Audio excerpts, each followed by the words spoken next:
귀로 즐기고 마음으로 느끼고 라디오로 함께 떠나는 성지순례 가는 날.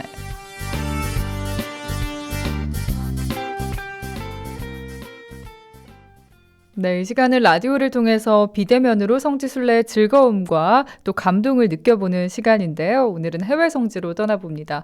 해외 성지 여정을 함께해 주실 김성범 신부님 나와주세요. 봄 내려온다 봄이 내려온다 봄이 내려온다. 네, 참여예수님 안녕하세요. 김성범 미카엘 신부입니다. 반갑습니다. 네, 신부님 이제 자연스럽게 리듬을 타세요. 되네요, 그게. 네, 한 주간 어떻게 지내셨어요? 네, 날이 참 좋아가지고 네. 이렇게 산책 겸 또 운동 겸 해서 저희 성당에서 1시간 정도 거리에 있는 왔다 왕복 1시간 정도 걸리는 그 저수지 백룡저수지까지 이렇게 네. 자주 걸어 다니고 있습니다. 다시성당 주위에도 좀 네. 걸을 만한 데가 좀 괜찮나 봐요. 네네, 차가 그렇게 많이 안 다니는 곳으로 해서 네. 천변으로 네. 이렇게 걸을 때가 조금 있어서 네. 그렇게 걸어 다니고 있습니다. 나주 다시성당 그 저수지 주위에 이렇게 선글라스 쓰고 까만 옷 입고 걸어 다니는 분을 보면 신부님인 걸로 꼭 네. 인사하는 걸로 꼭 인사해 주십시오. 예, 하겠습니다. 자, 신부님 오늘 순례를 떠나기 전에 지금까지 배워봤던 이스라엘 말 다시 한번 오늘은 좀 정리해 보면 좋을 것 같아요. 네, 오늘은 그럼 안녕하세요부터 해서 하나씩 복습을 해보도록 하겠습니다. 네. 먼저 안녕하세요는 샬롬이고요. 샬롬. 네. 네. 고맙습니다는 토다입니다. 토다. 네. 또 대단히 고맙습니다는 토다 라바이고요. 네. 예는 캔, 음. 아뇨는 로입니다. 그리고 좋은 하루 되세요는 얄야 욤 토브이고요. 네. 만나서 반갑습니다는 나임메오드입니다. 네. 그리고 실례합니다는 슬리카이고요. 마지막으로 축하합니다는 마젤토브입니다. 저희가 꽤 많이 배웠네요. 네, 맞아요. 그래도 전 샬롬이 제일 좋은 것 같습니다. 맞습니다. 네, 성지순례 가는 날 시즌3부터 저희 성지순례 깜짝 픽이죠. 정말 기대되는 시간인데요. 오늘의 픽 얼른 만나볼까요, 신부님? 네, 오늘은 시 한 편을 소개하려고 합니다. 네. 이혜인 수녀님의 작은 기도라는 시집에 수록된 가을의 말이라는 네. 시입니다. 신부님이 오늘 시 한 편으로 저희 감성을 촉촉하게 자극해보는 그런 시간 마련해 주셨다고 하는데요. 잠시 묵상하는 시간 가져보겠습니다. 이혜인 수녀님의 가을의 말.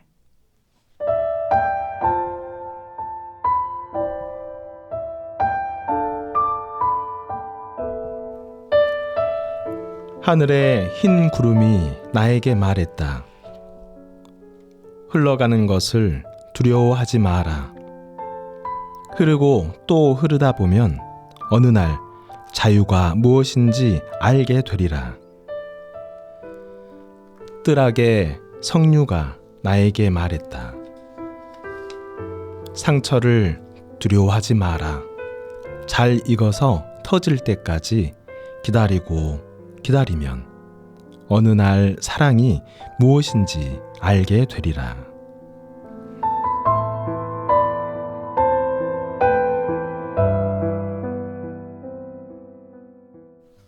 와, 신부님. 이렇게 감성이 가득한 분이셨어요?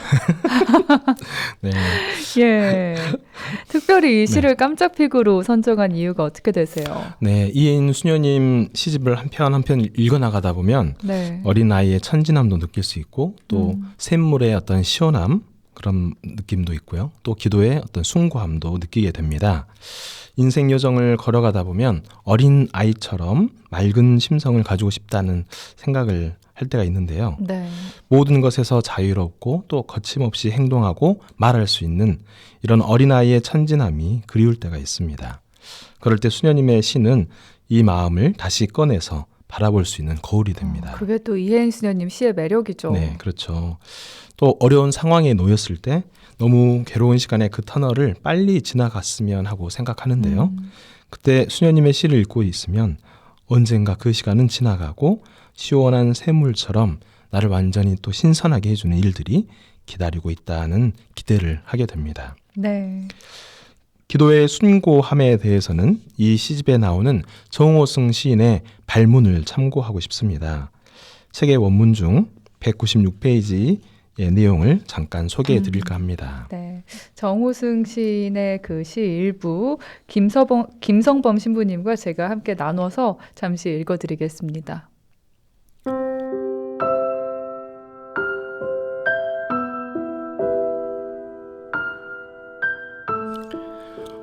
어머니의 기도는 내 인생의 따뜻한 손길이며 또한 회초리다.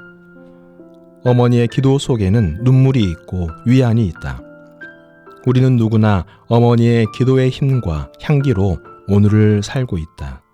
다만 우리가 그것을 받지 못할 뿐 어머니는 그 재산을 우리들에게 아낌없이 나눠주신다.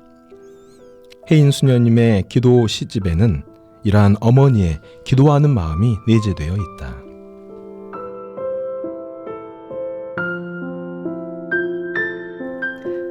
혜인 수녀는 우리가 제대로 나눠받지 못하는 어머니의 기도를 우리들에게 나누어 준다. 혜인 수녀는 우리들 어머니의 기도를 대신해 준다. 그래도 이 세상이 아름다운 건 혜인 수녀의 정성 어린 기도 덕분이다.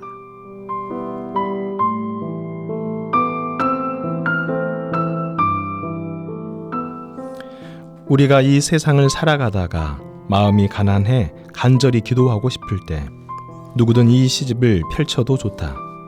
우리가 이 세상을 살아가다가 어떻게 기도해야 좋을지 모를 때 이 시집을 펼쳐서 마음으로 읽으면 그것이 바로 우리의 기도다. 짧은 기도가 하늘에 닿는다면 이 시집의 짧은 시 한 구절이 바로 당신의 가난한 마음을 구원해 줄 것이다.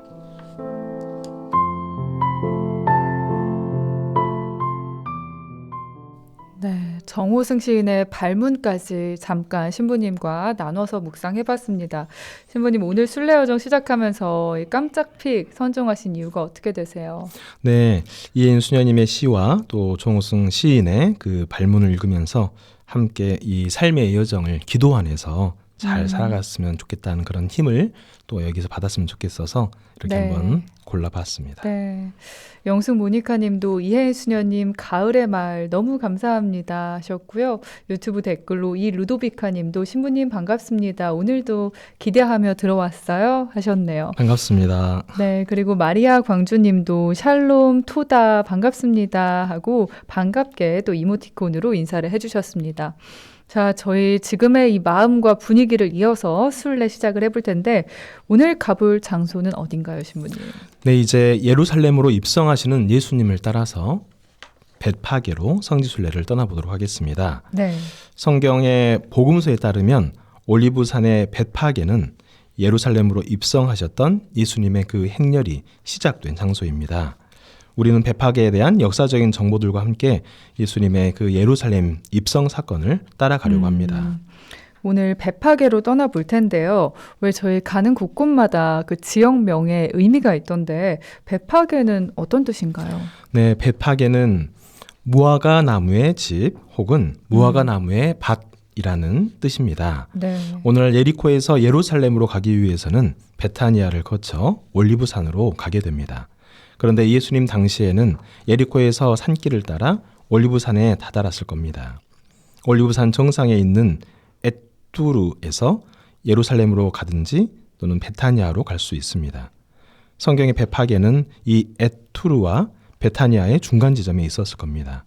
오늘날의 벳파게 기념성당은 에투르에서 도보로 약 10분 정도 되는 거리에 있습니다. 네, 보이는 라디오 화면으로 벳파게 풍경들 볼 수 있는데 파란 화면에 왜 참 이국적인 정취가 돋보이는 곳입니다. 또 예수님의 예루살렘 입성이 교회사적으로도 굉장히 의미 있는 사건인 만큼 성경에서도 많이 찾아볼 수 있는데요. 성경 속에서 만날 수 있는 벳파게의 이야기들도 잠깐 살펴볼게요. 네, 예수님의 예루살렘 입성 이야기는 사복음서 모두에 기록되어 있습니다. 그런데 그 사실 이 복음서들의 언급에는 약간의 차이가 있어요. 마르코복음 11장 1절은 그들이 예루살렘 곧 올리브산 근처 벳파게와 베타니아에 가까이 이르렀을 때라고 말하고 루카복음 19장 29절에서는 올리브산이라고 불리는 곳 근처 베파게와 베타니아에 가까이 이르셨을 때라고 해서 베파게와 베타니아가 함께 등장합니다. 네. 그러나 마테오복음 21장 1절에서 그들이 예루살렘에 가까이 이르러 올리브산 베파게에 다다랐을 때라고 말을 하는 여기에는 베파게만이 언급되고 있습니다. 네. 예수님의 제자 둘을 보내며 이렇게 말씀하셨습니다. 마르코복음 11장 2절인데요. 너희 맞은 쪽 동네로 가거라. 그곳에 들어가면 아직 아무도 탄 적이 없는 어린 나귀 한 마리가 메어 있는 것을 보게 될 것이다. 그것을 풀어 끌고 오너라. 예수님은 어린 나귀를 타고 예루살렘에 입성하십니다. 이 예수님의 모습은 또 스가랴 9장 9절에 나오는 말씀과 관련이 있습니다. 딸 시온아 한껏 기뻐하여라. 딸 예루살렘아 환성을 올려라. 보라 너의 임금님이 너에게 오신다. 그분은 의로우시며 승리하시는 분이시다.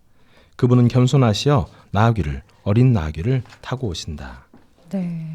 또 마테오복음에도 명시적으로 표현된 구절이 있죠, 신부님. 네, 이 구약 성경과 또 관계 있는 내용이 나오는데요. 네. 마태복음 21장 4절 이하의 말씀입니다. 네. 예언자를 통하여 하신 말씀이 이루어지려고 이 일이 일어난 것이다. 딸 시온에게 말하여라.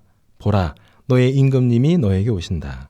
그분은 겸손하시어 암나귀를 짐바리 짐승의 새끼 어린 나귀를 타고 오신다. 이와 같이 예수님은 평화를 가져오는 겸손한 메시아로서 다윗의 도시인 예루살렘에 입성하십니다. 스가랴 9장 10절은 또 다음과 같이 예언했습니다. 그분은 에프라임에서 병거를 예루살렘에서 군마를 없애시고 전쟁에서 쓰는 활을 꺾으시어 민족들에게 평화를 선포하시리라. 그분의 통치는 바다에서 바다까지 강에서 땅 끝까지 이르리라. 네, 잠시 성경 말씀도 들어봤습니다. 예수님께서 예루살렘에 입성했던 바로 그 장소, 이곳에 가셨을 때 신부님은 어떠셨어요? 예수님의 어떤 두 가지의 마음이 같이 이렇게 공존하지 않으셨을까 생각이 들었는데 네. 하나는 하나님의 이제 뜻을 곧 이루실 이제 바로 이 예루살렘에서 네. 이루실 그 일로 인해서 아마 마음이 더 이제 당당하게 가시려는 마음도 있었을 것이고 또 한편으로는 이제 제자들과 곧 헤어지게 되는 또 그런 네. 상황들이 안타까운 그런 마음들도 함께 있지 않으셨을까 하는 생각이 들었습니다. 여러 마음들이 또 교차하셨겠네요. 네, 네. 그러니까요. 신부님처럼 예수님의 발자취를 따라서 세계 곳곳에 많은 신앙인들이 이곳 베파게로 발걸음을 했는데요. 어느 한 수녀님께서는 이 베파게의 순례 여정을 기록으로 남기셨더라고요. 네, 맞습니다. AD 384년에 어느 수녀원의 원장인 에제리아라는 분이 자신의 여행기에 베파게와 관련된 기록을 썼습니다. 내용은 이렇습니다. 예루살렘에서 오는 길에 라자리움 곧 베타니아로부터 약 800m가량 떨어진 곳에서 길가에 위치한 성당 하나를 발견했다.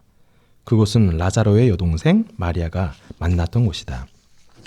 바로 이 기록은 베파게와 또 요한복음 11장 1절 이하의 라자로 이야기와의 관련성을 제시해 주는데요. 네. 곧 베타니아로 가시던 예수님을 마르타와 마리아가 맞으러 나가 와서 만났던 곳이 베파게라는 것입니다. 아. 네. 이와 관련된 구절 또한 요한복음 11장 20절에 이렇게 나옵니다. 네. 마르타는 예수님께서 오신다는 말을 듣고 그분을 맞으러 나가고 마리아는 그냥 집에 앉아 있었다. 또 한 구절은 11장 32절인데요. 마리아는 예수님께서 계신 곳으로 가서 그분을 뵙고 그 발 앞에 엎드려 주님께서 여기에 계셨더라면 제 오빠가 죽지 않았을 것입니다 하고 말하였다. 또 앞서서 이 베파게의 무화과 나무의 집, 무화과 나무의 밭이라는 말씀도 해주셨는데요, 네. 신부님. 여기 지명의 유래를 예수님과 관련된 일화와 연관된 주장도 있다면서요. 네, 마르코복음 11장 1절 이하에 따르면 예루살렘에 입성하시는 예수님이 예루살렘에 이르러 성전에 들어가셨다. 그리고 그곳의 모든 곳을 둘러보신 다음 날이 이미 저물었으므로 12제자와 함께 베타니아로 나가셨다. 또 바로 뒤이어 나오는 12절에는 이튿날 그들이 베타니아에서 나올 때 예수님께서는 시장하셨다라고 언급하고 있습니다. 네. 마르코복음 11장 12절 이하는 예수님이 무화과 나무를 저주하신 이야기이고요. 마르코복음 11장 20절 이하의 내용은 그것에 대한 설명입니다. 그래서 이 무화과 나무와 관련된 이야기를 이 배파계와 연결짓는 주장이 있다는 것입니다. 이것은 배파계라는 명칭이 무화과 나무와 관련된다는 점에서 또 흥미로운 이야기일 것입니다. 네, 오늘 배파계에서 함께하고 있습니다. 배파계 기념 성당도 있는데요. 성당 소개도 좀 해주세요, 신부님. 네, 현재의 배파계 기념 성당은 중세시대 옛 성당의 폐허 위에서 1883년 프란치스코 수도회가 다시 세웠습니다. 기념 성당에는 예수님과 마르타, 마리아의 만남, 라자로의 부활, 예수님의 예루살렘 입성 등의 장면이 그려져 있습니다.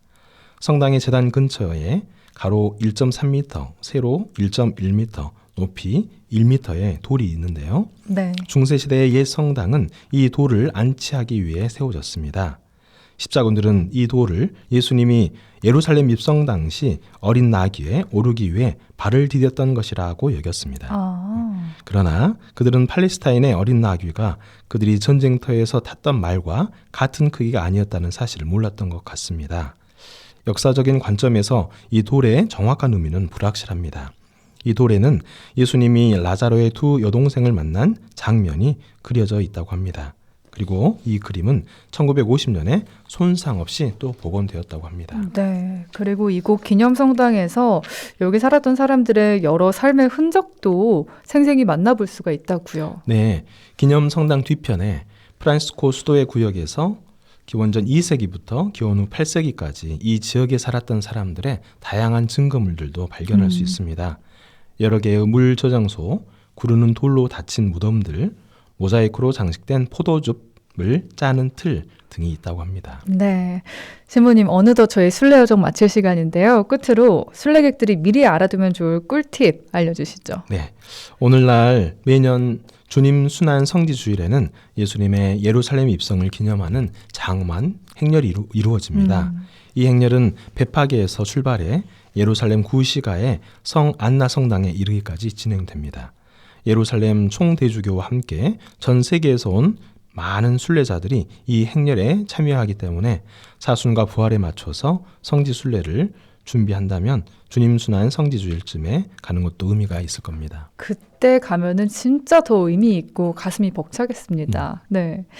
신부님, 저희 다음에 함께 해외 성지 순례 떠나볼 날짜가 언젠가요? 네.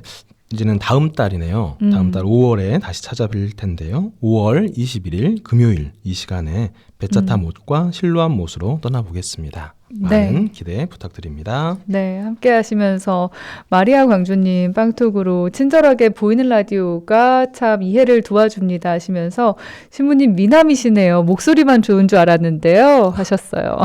감사합니다. 모든 걸 다 갖추신 우리 김성범 신부님이십니다.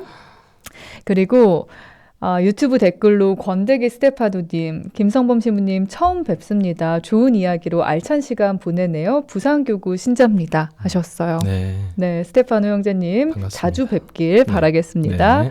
그리고 문자로도 보내신 분 있으세요. 0474 애청자님, 두 분 목소리가 녹습니다. 신부님 다시 성당 가보고 싶습니다 하셨어요. 네, 언제든 네. 오시면 환영하겠습니다. 네, 다시 본당 김성범 미카엘 신부님과는 여기서 인사 나누도록 하겠습니다. 신부님 감사합니다. 감사합니다. 네, 향기로운 오후 주님과 함께 금요일 함께 했습니다. 이 시간 참여하신 분들께 여러